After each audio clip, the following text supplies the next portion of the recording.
ذی الحجہ کا پہلا عشرہ نیکیوں اور اجر و ثواب کے اعتبار سے عام دنوں کے مقابلے میں بہت اہم ہے۔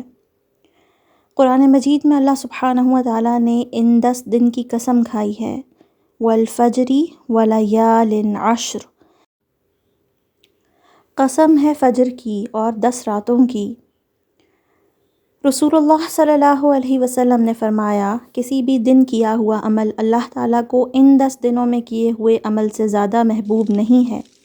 صحابہ رضی اللہ تعالیٰ عنہ نے پوچھا، اے اللہ کے رسول صلی اللہ علیہ وسلم، جہاد فی سبیل اللہ بھی نہیں؟ آپ صلی اللہ علیہ وسلم نے فرمایا، جہاد فی سبیل اللہ بھی نہیں، ہاں مگر وہ شخص جو اپنی جان و مال کے ساتھ نکلے اور کچھ واپس لے کر نہ آئے۔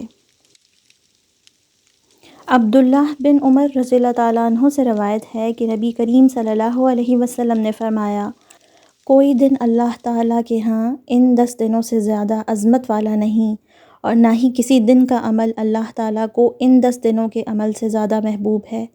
بس تم ان 10 دنوں میں کثرت سے تحلیل، لا الہ الا اللہ، تکبیر، اللہ اکبر اور تحمید یعنی الحمدللہ کہا کرو۔ امام بخاری رحمۃ اللہ علیہ نے بیان کیا ہے کہ ان 10 دنوں میں ابن عمر رضی اللہ تعالیٰ عنہ اور ابو ہریرہ رضی اللہ تعالیٰ عنہ تکبیر پکارتے ہوئے بازار میں نکل جاتے اور لوگ بھی ان کے ساتھ تکبیرات کہنا شروع کر دیتے۔